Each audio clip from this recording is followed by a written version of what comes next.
거룩한 예배로 나오신 성도님들을 주님의 이름으로 환영합니다. 예배하는 가정마다 하나님의 영이 임재하여 주셔서 축복하여 주실 줄 믿습니다. 이제 함께 예배합니다. 하나님께 예배하는 사람은 영과 진리로 예배해야 합니다. 아멘.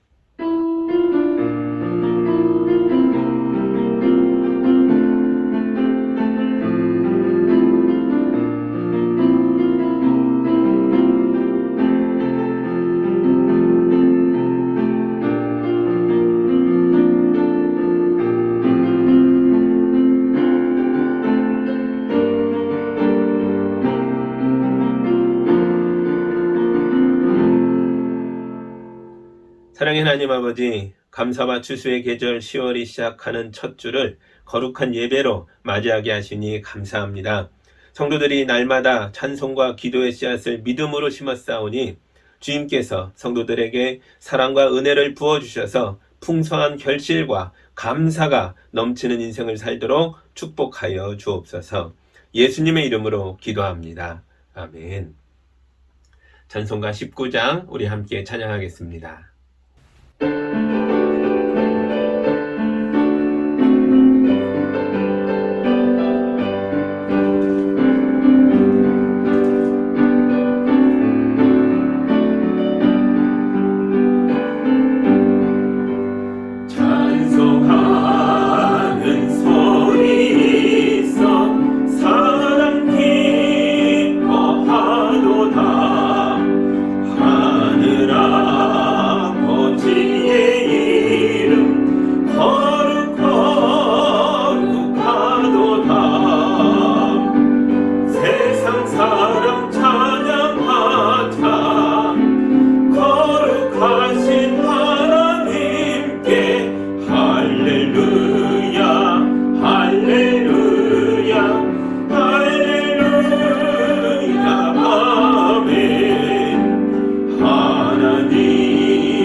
우리 다 함께 한 주간의 삶을 되돌아보며 거룩하신 하나님 아버지 앞에 왔으나 온전하지 못한 것들이 있다면 이 시간 다 고백하고 용서받는 기도를 함께 드리겠습니다.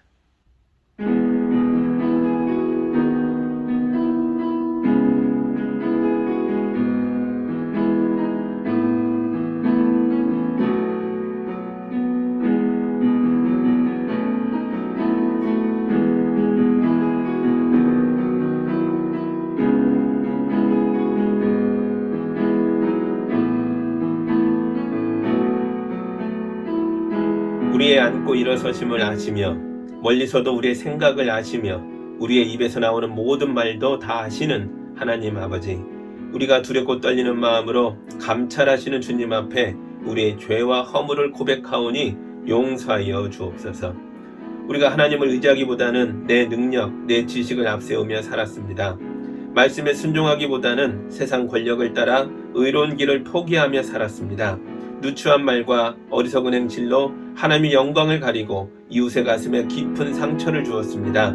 무엇보다도 하나님 없이도 살 수 있다는 교만한 생각에 기도하지 않았습니다. 이 모든 어리석음을 용서해 주시고 이제부터는 정결하고 온전한 마음으로 하나님만을 의뢰하며 살도록 도와주옵소서. 예수님의 이름으로 기도합니다. 아멘. 이제 우리 주님이 주시는 용서와 치유와 화해의 말씀을 들으시기 바랍니다. 그때 내가 너희를 그 모든 더러운 곳에서 구원하고 곡식의 소출을 풍성하게 하여 다시는 너희에게 흉년이 들지 않게 하며 나무에 과일이 많이 맺히고 밭에서 소출이 많이 나게 하여 너희가 다시는 굶주림 때문에 다른 여러 나라의 조롱을 받지 않게 하리라. 아멘. 용서받은 예배자의 모습으로 우리의 신앙을 사도신경으로 함께 고백하겠습니다. 나는 전능하신 아버지 하나님, 천지의 창조주를 믿습니다. 나는 그의 유일하신 아들, 우리 주 예수 그리스도를 믿습니다. 그는 성령으로 잉태되어 동정녀 마리아에게서 나시고 본디오 빌라도에게 고난을 받아 십자가에 못 박혀 죽으시고 장사된 지 사흘 만에 죽은 자 가운데서 다시 살아나셨으며 하늘에 오르시어 전능하신 아버지 하나님 우편에 앉아 계시다가 거기로부터 살아있는 자와 죽은 자를 심판하러 오십니다. 나는 성령을 믿으며 거룩한 공교회와 성도의 교제와 죄를 용서받는 것과 몸의 부활과 영생을 믿습니다. 아멘. 찬송가 430장 우리 함께 찬양하겠습니다.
우리 함께 기도합니다. 자연 만물에 질서와 조화를 부여하셔서 세상을 생명으로 충만하게 하시는 하나님 아버지, 죄의 어둠에 잠겨있던 우리를 교회로 부르사 하나님의 거룩하고 아름다운 창조 세계의 청지기가 되게 하시니 감사합니다. 우리 성도들이 하나님이 맡겨주신 사명을 거룩한 소명으로 받아 충성스럽게 일하였습니다. 올가을에는 성도들이 심은 사랑과 기도와 전도와 나눔과 베품의 모든 씨앗들이 잘 자라서 아름다운 열매를 맺게 하여 주옵소서.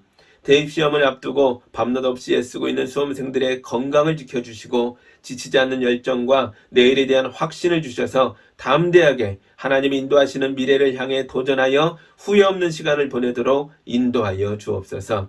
어떤 결과를 열매로 거둔지 간에 그 모든 결과가 하나님과 더 가까워지는 은혜와 축복이 되게 하여 주시고 우리 자녀들이 더 성장하고 성숙해지는 길로 가는 거룩한 발판이 되게 하여 주옵소서.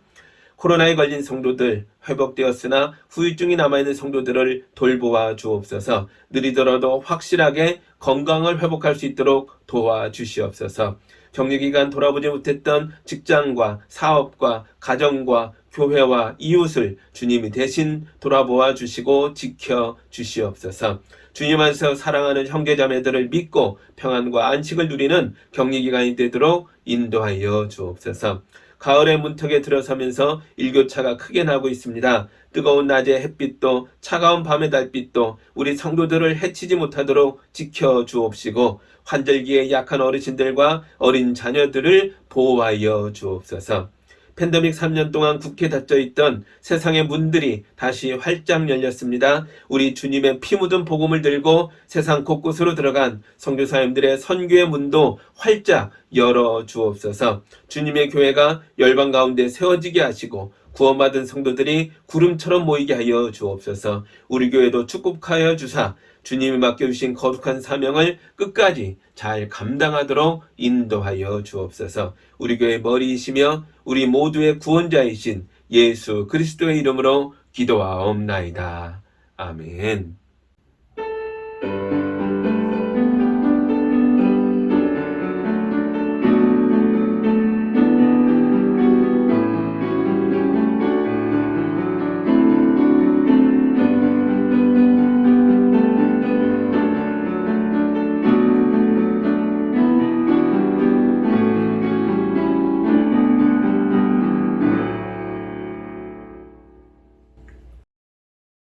오늘 우리에게 주시는 주님의 말씀은 출애굽기 34장 1절에서 9절의 말씀입니다. 하나님의 말씀을 봉독할 때 여러분도 함께 보시기 바랍니다.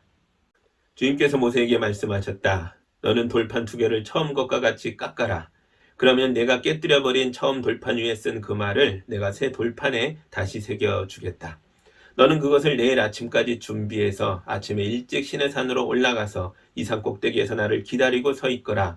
그러나 아무도 너와 함께 올라와서는 안 된다. 이 산에 어디에도 사람이 보여서는 안 된다. 산기슭에서 양과 소에게 풀을 뜯기고 있어도 안 된다.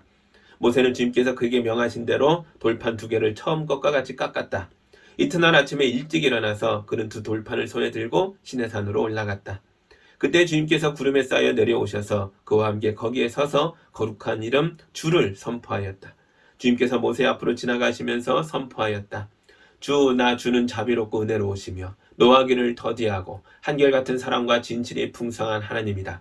수천대에 이르기까지 한결같은 사랑을 베풀며 악과 허물과 죄를 용서하는 하나님이다.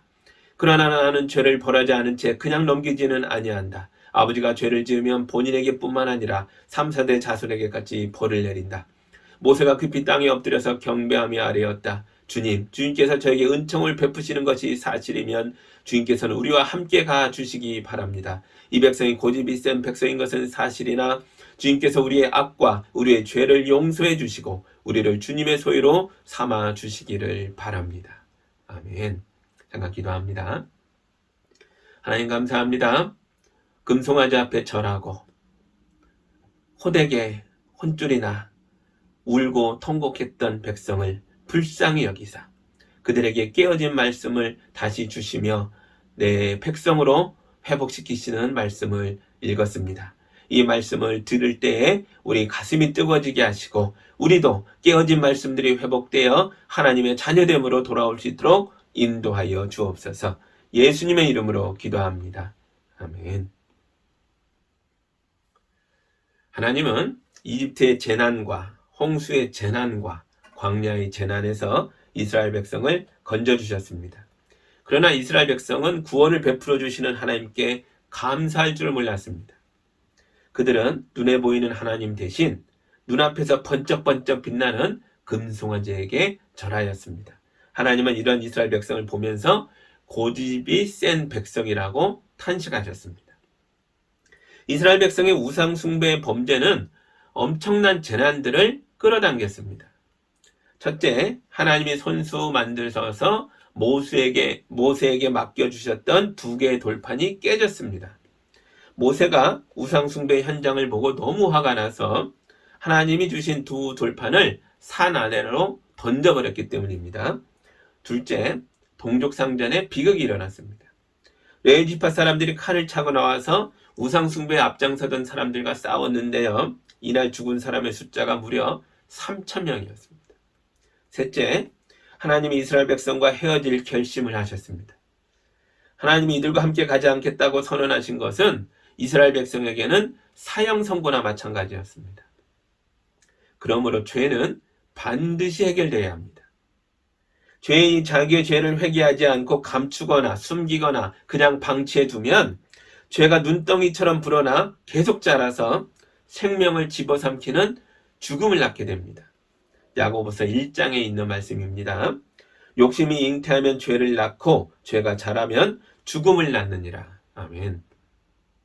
죽음은 인간이 만나는 재난 중에서 가장 최악의 재난입니다. 물론 복된 죽음도 있습니다. 하나님의 은혜 가운데 사랑하는 이들에게 둘러싸여서 평화롭게 임종을 맞이하는 죽음은 축복이죠. 눈 뜨면 천국이니까요. 그러나 이런 복된 죽음만이 아니라 인재로 죽는 분들도 있습니다. 인재란 사람이 불러들인 재난이란 뜻이죠. 자석이 쇳가루를 끌어당기듯이 죄가 재난을 끌어당깁니다.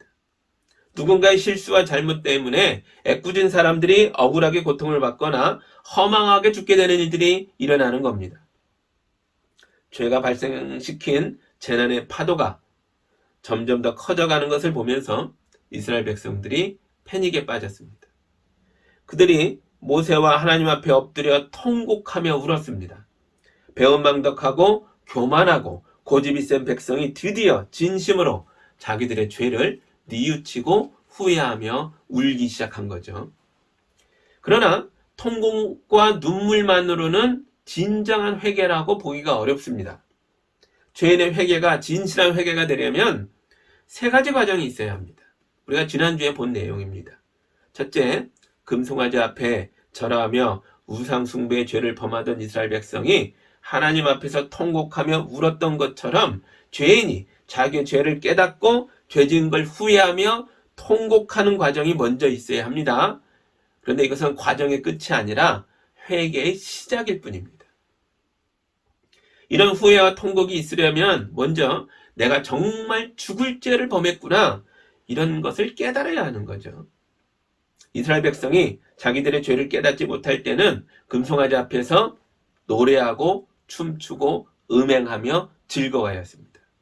그러다가 모세가 와서 하나님께서 너희를 버리셨도다 말해 주었을 때, 그때 비로소 그들이 자기들이 얼마나 큰 죄를 지었는지를 깨닫고 통곡하게 된 것입니다.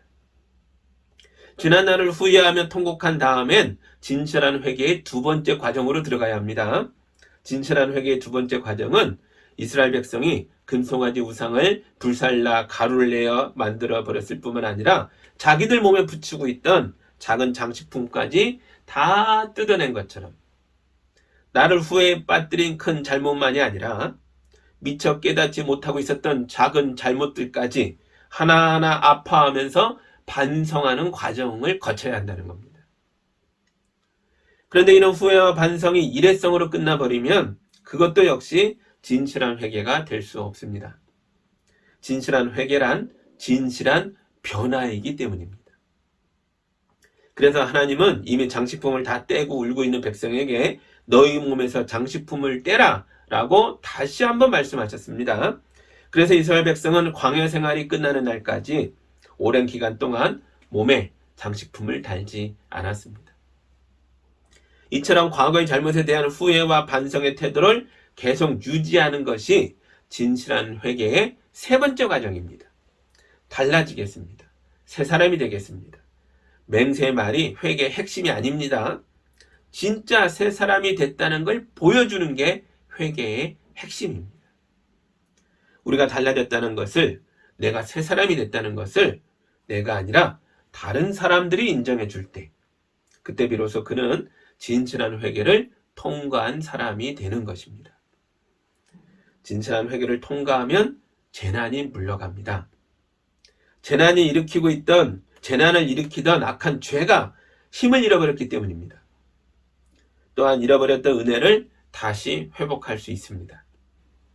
이스라엘 백성도 회개를 통과함으로써 하나님께서 이전에 그들에게 베풀어 주셨던 은혜를 다시 회복할 수 있도록 도와주셨습니다. 오늘 말씀입니다. 34장 1절을 다시 보겠습니다. 주님께서 모세에게 말씀하셨다. 너는 돌판 2개를 처음 것과 같이 깎아라. 그러면 내가 깨뜨려버린 처음 돌판 위에 쓴 그 말을 내가 새 돌판에 다시 새겨주겠다. 아멘. 하나님께서 진실하게 회개하는 이스라엘 백성을 보시고 이들과 헤어질 결심을 하셨던 마음을 다시 돌이키셨습니다. 그리고 그들이 범죄함으로 잃어버렸던 은혜들 중에 가장 중요한 은혜인 2 돌판을 다시 복원시켜 주려고 하십니다. 첫 돌판은 금송아 잡혀서 뛰노는 백성을 보고 모세가 화가 나서 산 아래로 던져버려 깨졌죠. 모세는 금송아지 따위에게 절하는 이런 우상 숭배자들은 하나님의 말씀을 받을 자격이 없다라고 생각한 것 같습니다. 우상 숭배자들은 하나님의 말씀을 받을 자격이 없다는 건 맞는 말이죠. 그러나 자격을 논하기 전에 말씀의 필요성을 놓고 보면 사실은 범죄한 죄인들이야말로 더욱더 하나님의 말씀이 필요한 사람들입니다. 그러므로 모세는 이 돌판을 깨뜨려 버릴 것이 아니라 오히려 우상 숭배한 사람들에게 돌판의 말씀을 달달 외우도록 이 말씀대로 살겠다고 진짜 치를 떨며 고백하며 회개하도록 말씀을 통해 그들을 가르치는 게 좋았을지도 모릅니다. 그런데 말씀의 2 돌판이 깨져 없어졌으니 모세가 금송아지를 불에 태워 가루를 빻아 백성들에게 마시게 해놓고 난 다음에는 더 이상 그가 이 백성들을 위해 할 수 있는 게 별로 없었습니다. 그래서 저는 돌판을 깨뜨렸을 때 가졌던 모세의 분노는 대단히 의로운 분노이지만 그 분노 때문에 하나님이 직접 제작해서 주신 돌판을 깨뜨린 건 지나치게 흥분한 모세의 실수일 거라고 생각합니다. 오늘 말씀에서 하나님께서 모세에게 이렇게 말하죠. 너는 돌판 2개를 처음 것과 같이 깎아라. 이렇게 말씀하시는 걸 보면 하나님도 저와 비슷한 생각을 하시는 것 같습니다. 처음 돌판은 하나님이 직접 깎아서 주신 돌판들입니다. 그런데 지금은 하나님이 모세에게 새 돌판을 너의 손으로 스스로 직접 깎아라 라고 말씀하셨습니다. 그것도 하룻밤 동안의 말이죠. 어떤 신학자는 이 말씀은 마치 하나님께서 돌판을 깨뜨린 모세에게 책임을 묻고 있는 것처럼 보인다 이렇게 해석했습니다. 사실 모세 활동에서 이런 실수가 몇 번 있었습니다. 모세는 대단히 침착하고 신중한 사람이지만 이상하게도 분노의 상황에 처하면 이런 실수를 가끔 합니다. 어쩌면 하나님께서는 모세에게 자기 손으로 2 돌판을 깎아보게 하심으로써 분노 때문에 실수하는 일을 반복하지 못하도록 교훈을 주고 계신 것인지도 모르겠습니다. 만약에 다음에도 모세가 지나치게 흥분해서 돌판을 또 깨뜨리게 되면 그때 또다시 밤새 돌판을 자기 손으로 깎아야 한다는 거죠. 이제 모세는 하나님이 시키시는 대로 성실하게 돌판 2개를 처음 것과 같이 깎았습니다. 이 2번째 돌판들은 모세가 직접 깎은 돌판들이기에 하나님이 주신 첫 번째 돌판에 비해서 많이 부족했을 겁니다. 대단히 투박하고 못생겼겠죠. 어떤 신학자는 이것도 죄의 결과라고 해석합니다. 하나님이 주신 최초의 것이 가장 좋은 것인데 죄인들은 항상 최초의 것을 잃어버리고 그것만 못한 것을 갖게 된다는 것입니다. 예를 들어 에덴 동산이 그렇습니다. 하나님이 주신 최초의 세상은 인간에게 최고로 좋은 환경이었다는 거죠. 그러나 아담과 하와가 범죄하여 에덴 동산에서 쫓겨납니다. 하나님의 은혜로 새 터전을 받긴 했지만 그 땅은 땀을 흘려 부지런히 일해도 수확이 부족한 그런 척박한 땅이었습니다. 욕심에 이끌리는 사람들은 하나님이 주신 처음 것에 만족하지를 못합니다. 그래서 더 새롭고 자극적인 것을 찾아 떠납니다. 아버지의 집을 떠난 탕자가 바로 그런 사람이었습니다. 가진 재산을 다 탕진하고 세상에서 죽을 고생을 하고 나서 마침내 이 아들이 자기가 떠나온 아버지의 집이 세상에서 제일 좋은 곳이었다는 것을 깨닫게 됩니다. 그러나 모세 돌판이 투박하다고 해서 그 돌판에 새겨진 말씀의 권위까지 줄어드는 건 아닙니다.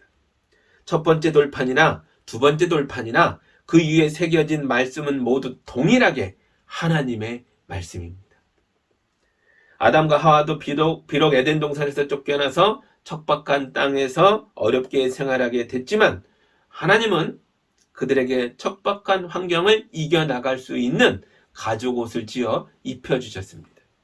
탕자도 다시 아버지의 집에 돌아왔더니 거짓골로 온 이 아들을 아버지가 두 팔로 안아주시고 죽었던 아들이 살아왔다고 기뻐하며 잔치를 열어주셨습니다. 하나님의 사랑과 은혜의 말씀은 모세의 돌판이든 아담의 가죽옷이든 아니면 탕자의 마음이든 그 어디에서나 동일하게 죄인을 품어주고 용서하고 구원하여 주시는 은혜의 말씀입니다. 하나님이 직접 만드신 첫 번째 돌판이 있었고 모세가 직접 깎아서 만들었던 두 번째 돌판이 있었다면 혹시 세 번째 돌판도 있는 거 아닐까요? 예, 세 번째 돌판도 있습니다.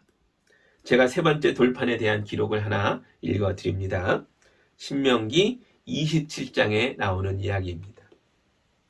모세는 이스라엘 장로들과 함께 백성에게 명령하였다. 오늘 내가 당신들에게 하는 모든 명령을 당신들은 지켜야 합니다. 당신들이 요단강을 건너가서 주 당신들의 하나님이 당신들에게 주시는 땅에 들어가는 날이 오거든 큰 돌들을 세우고 석회를 바르십시오. 주 당신들 조상의 하나님이 말씀하신 대로 주 당신들의 하나님이 당신들에게 주시는 땅, 곧 젖과 꿀이 흐르는 땅에 들어가면 이 모든 율법의 말씀을 그 돌들 위에 기록하십시오. 아멘.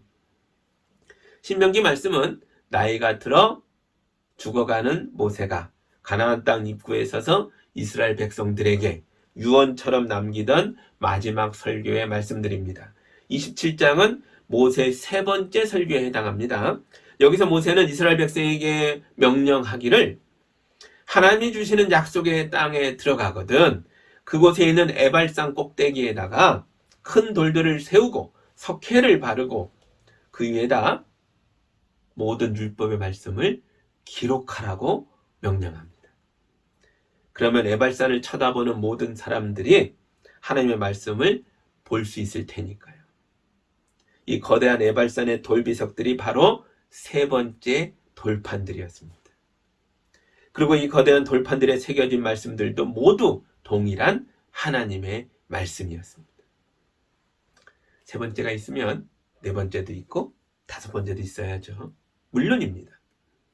하나님의 말씀은 반복하고 또 반복해서 기록되고 기록되어서 오늘날에 이르기까지 우리에게 전해져 왔습니다. 처음에는 광야의 돌판이었다면 나중에는 양의 가죽으로 만든 두루마리 성경이 있었고요. 또 나중에는 파피루스 갈대를 눌러 만든 넘기는 책과 같은 성경도 있었고요. 또 나중에는 이처럼 종이에 기록되어 있는 성경도 있게 됐고요. 그리고 오늘날에는 하나님 말씀이 디지털화되어 컴퓨터로도 보고 손에 들고 다니는 핸드폰으로도 디지털화된 주님 말씀을 우리가 읽고 있지 않습니까? 하나님의 말씀은 기록되고 기록되어 새로운 돌판으로 옮겨 우리 손에까지 온 것입니다.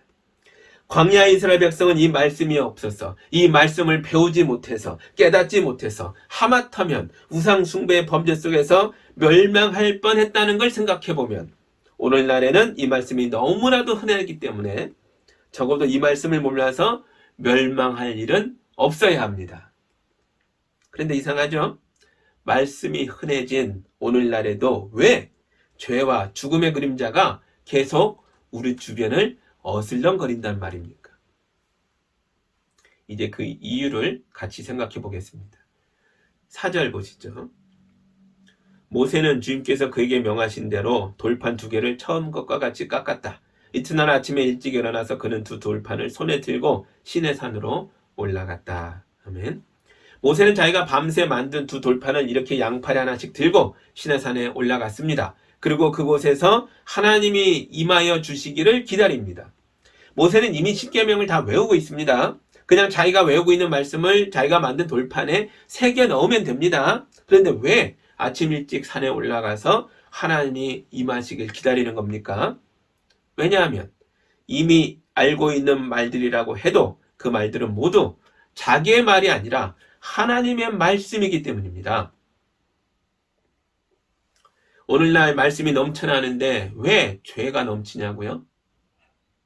사람들이 말씀을 읽지도 않지만 읽어도 하나님의 말씀인 줄 모르고 있기 때문입니다. 모세는 하나님의 임재를 기다립니다. 말씀의 주인이 오기를 기다렸습니다. 내가 깎았지만 말씀, 여기에 쓰여질 말씀의 주인공은 내가 아닌 거죠. 그리고 마침내 말씀의 주인이신 하나님이 모세에게 오셔서 새로 기록될 말씀의 책에 대한 서문을 선포하셨습니다. 6절과 7절입니다. 주님께서 모세 앞으로 지나가시면서 선포하셨다. 주는 자비롭고 은혜로우시며 노하기를 더디하고 한결같은 사랑과 진실이 풍성한 하나님이다. 수천 대에 이르기까지 한결같은 사랑을 베풀며 악과 허물과 죄를 용서하시는 하나님이다. 그러나 나는 죄를 벌하지 않은 채 그냥 넘기지는 아니한다. 아버지가 죄를 지으면 본인에게 뿐만 아니라 3세대 자손에게까지 벌을 내린다. 아멘. 하나님은 모세 앞으로 지나가시면서 대단히 놀라운 자기 선언을 하셨습니다. 나는 이런 존재다. 이 놀라운 하나님의 자기 선언은 모세에게 하나님의 존재를 가르쳐 주시라고 하는 게 아닙니다. 이 선언은 1차적으로는 이 2 돌판에 새겨지는 말씀을 읽는 이들에게, 또 이 말씀을 앞으로 읽어나갈, 이제 출애굽기를 또 읽어나갈 후대 자손들에게, 그리고 수천 대를 뛰어넘어 오늘날에 이르기까지 종이책이든 디지털 정보든 간에 이 성경 말씀을 읽고 묵상하는 우리 모두에게 이 말씀의 주인이 누구인지를 알게 하려는 것입니다. 그래서 6절과 7절은 하나님 말씀에 대한 하나님이 주시는 서문이라는 거죠. 이것부터 읽으라는 겁니다. 이것부터 하려는 것이죠. 그래서 하나님의 자기 선언에서 반복해서 울려 퍼지는 첫 번째 단어는 바로 하나님 자기 자신에 대한 이름이었습니다.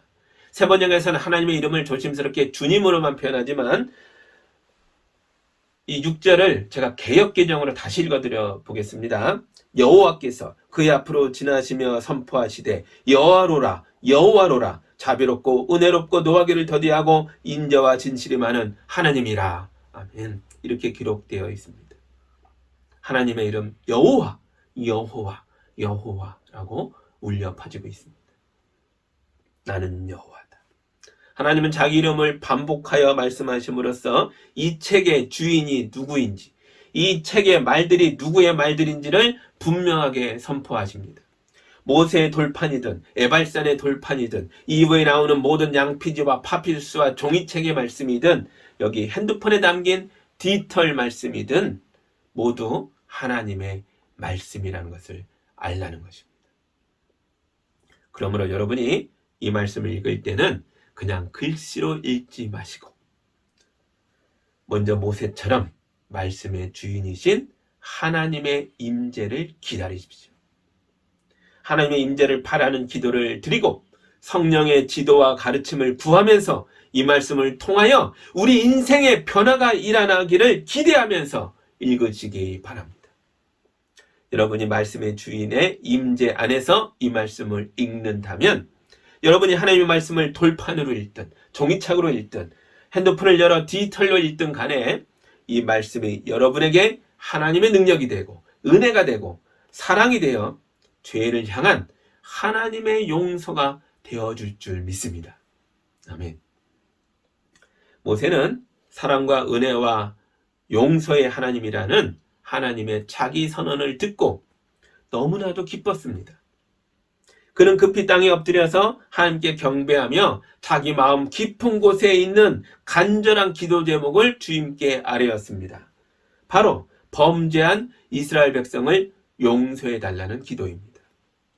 8절과 9절입니다. 모세가 급히 땅에 엎드려서 경배하며 아뢰었다. 주님께서 저에게 은혜를 베푸시는 것이 사실이면 주님께서는 우리와 함께 가 주시기를 바랍니다. 이 백성이 고집이 센 백성인 것은 사실이나 주님께서 우리의 악과 우리의 죄를 용서해 주시고 우리를 주님의 소유로 삼아 주시기를 바랍니다. 아멘. 모세의 간청을 들으신 하나님은 이스라엘 백성과 새 언약을 세우셨습니다. 10절입니다. 주님께서 말씀하셨다. 내가 이제 너희와 새 언약을 세운다. 내가 너희 모든 백성 앞에서 이 세상 어느 민족들 가운데서도 이루어진 적이 없는 놀라운 일을 하여 보일 것이다. 너희 주변에 사는 모든 백성이 나 주가 너희에게 하여 주는 그 일들이 얼마나 두려운 일인지를 보게 될 것이다. 아멘. 하나님은 이스라엘 백성의 회개를 받으셨습니다. 그리고 자기 백성에게로 다시 돌아오셨습니다. 그리고 그들과 다시 언약을 맺음으로써 그들을 언약의 백성으로 다시 회복시키셨습니다. 이제 이스라엘 백성 가운데 주님의 말씀이 회복되었고 언약이 회복되었고 하나님과 하나님 백성이라는 관계도 회복되었습니다. 어렵게 회복된 은혜입니다. 그러므로 이제 이스라엘 백성은 다시 타락하면 안 됩니다. 간신히 회복한 이 은혜를 지켜내기 위하여 영적인 투쟁을 계속 해 나가야 하는 것입니다. 이제 마지막으로 언약의 말씀이 새겨진 새로운 성경을 하나 더 소개해 드리고자 합니다. 이 새로운 성경은 지금까지 봤던 재료들과는 완전히 다른 재료로 만들어져 있습니다. 그 재료는 바로 살아있는 사람입니다. 제가 고린도후서 3장에 있는 말씀을 하나 읽어드리겠습니다. 여러분은 분명히 그리스도께서 쓰신 편지입니다. 우리는 그것을 작성하는 데 봉사하였습니다. 그것은 먹물로 쓴 것이 아니라 살아계신 하나님의 영으로 쓴 것이요 돌판에 쓴 것이 아니라 가슴판에 쓴 것입니다. 아멘. 여러분은 그리스도의 편지입니다. 여러분의 가슴판에는 하나님의 말씀이 새겨져 있습니다. 누군가가 먹물로 쓰고 문신처럼 새긴 것이 아니라 살아계신 하나님께서 영으로 쓰신 말씀이며 우리 주 예수 그리스도의 피로 쓰여진 말씀입니다. 여러분은 예수님의 제자인 그리스도인들입니다. 우리는 모세 돌판처럼 거칠고 투박한 사람들입니다. 거칠고 투박한 돌판을 매끈하게 다듬는 일에 너무 힘 빼지 마십시오. 원판 불변의 법칙입니다. 다듬는다고 해서 더 좋아질 것도 없습니다. 돌판보다 돌판에 새겨진 말씀이 더 중요합니다. 하나님은 이런 불량품 같은 허술한 사람들에게도 자기의 말씀을 새겨서 그리스도의 편지가 되게 하셨습니다. 이건 부담이 아니라 은혜입니다. 그러나 하나님께서 그리스도의 피로 새겨주신 예수의 복음이 흐려진 사람들이 있죠. 내 안에 새겨진 예수의 복음이 흐려져 있다면 지금 당장 광야의 백성들처럼 통곡하며 울어야 합니다. 우리의 마음을 빼앗아간 금송아지를 태워 가루를 만들어야 하고 예수의 말씀을 가리고 있는 장식품들을 떼어내야 합니다. 그리고 모세처럼 하나님 앞에 와서 하나님의 임재를 기다려야 합니다. 그러면 하나님께서 다시 예수 그리스도의 피로 거룩한 말씀을 선명하게 기록하여 주실 줄 믿습니다. 모세가 만든 거친 돌판이 나중에는 하나님의 언약궤 안에 소중히 담긴 것처럼 여러분도 내 안에 새겨진 주님의 말씀을 선명하게 드러내는 삶을 살아가신다면 하나님의 언약궤 안에 소중하게 들어가는 거룩한 돌판이 될 줄 믿습니다. 여러분 모두 그리스도의 편지가 되어 내 가족과 이웃과 세상 사람들을 회개와 용서와 구원의 나라로 인도하는 거룩한 삶을 살게 되기를 우리 주님의 이름으로 축복합니다. 아멘. 함께 기도합니다. 하나님 감사합니다.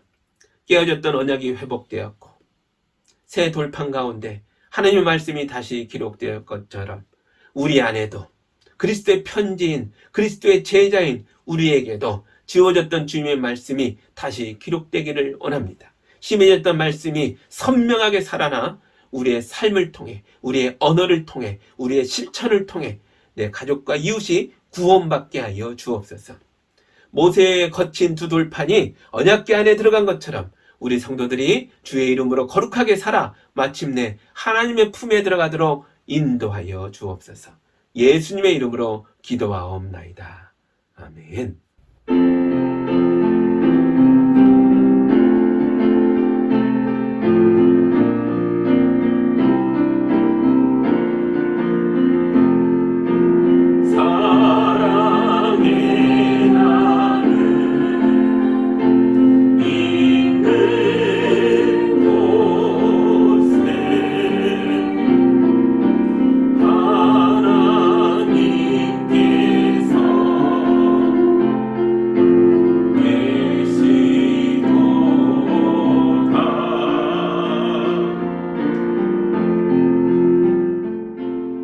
사랑하는 하나님 아버지 감사합니다. 우리 성도들이 뜨거운 마음으로 주님 앞에 귀한 예물을 올려드렸습니다. 이 예물에는 물질만이 아니라 우리 성도들의 신앙 고백이 들어있고 간절한 기도가 들어있고 하나님을 향한 감사가 들어있습니다. 주여 영광으로 흠양하여 주옵시고 거룩한 손으로 축복하여 주사 성도들의 간절한 기도들이 응답받게 하시고 약해진 몸들이 강건해지게 하시고 그러셨던 말씀이 선명하게 살아나 세상을 변화시키는 가정을 새롭게 하는 하나님의 역사가 나타나는 삶을 살도록 인도하여 주옵소서. 예수님의 이름으로 기도하옵나이다. 아멘. 제가 코로나 감염으로 조금 힘들었는데요. 우리 성도들이 많이 기도해 주셔서 설교했을 만큼 잘 회복돼 가고 있습니다. 그래도 서로 조심하기 위해서 영상으로 가정마다 예배하고 있는데요. 가정에서도 정말 주님 바라보며 우리가 충실하게 정말 뜨겁게 감사함으로 예배할 때 주님이 동일하게 모든 가정마다 임하셔서 우리를 복되게 하실 줄 믿습니다.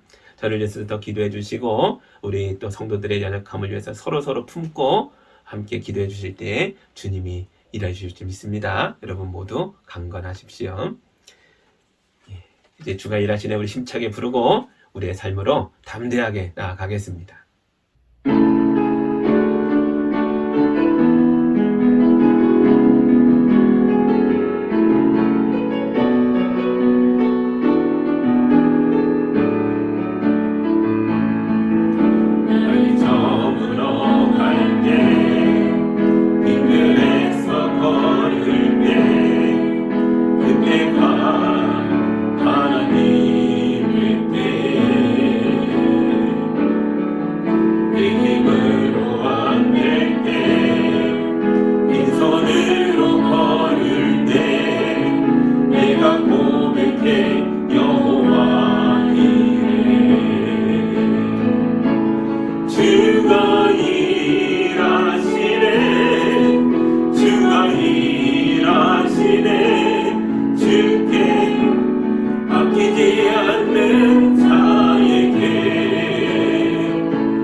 아끼지 않는 자에게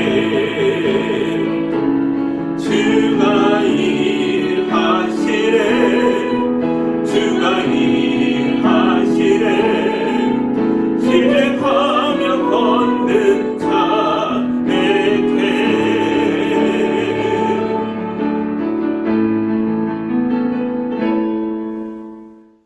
이제는 우리 주 예수 그리스도의 은혜와 우리 하나님 아버지의 크신 사랑하심과 성령님의 인도하심과 교통하심이 주님 말씀 붙잡고 잃었던 것들을 다 회복하며 회개를 통과한 자로서 주님의 그리스도인다운 모습으로 담대하게 이 땅을 믿음으로 살아나가는 성도들과 가정과 일터 위에 이제로부터 지금까지 함께하기를 간절히 축원하옵나이다. 아멘.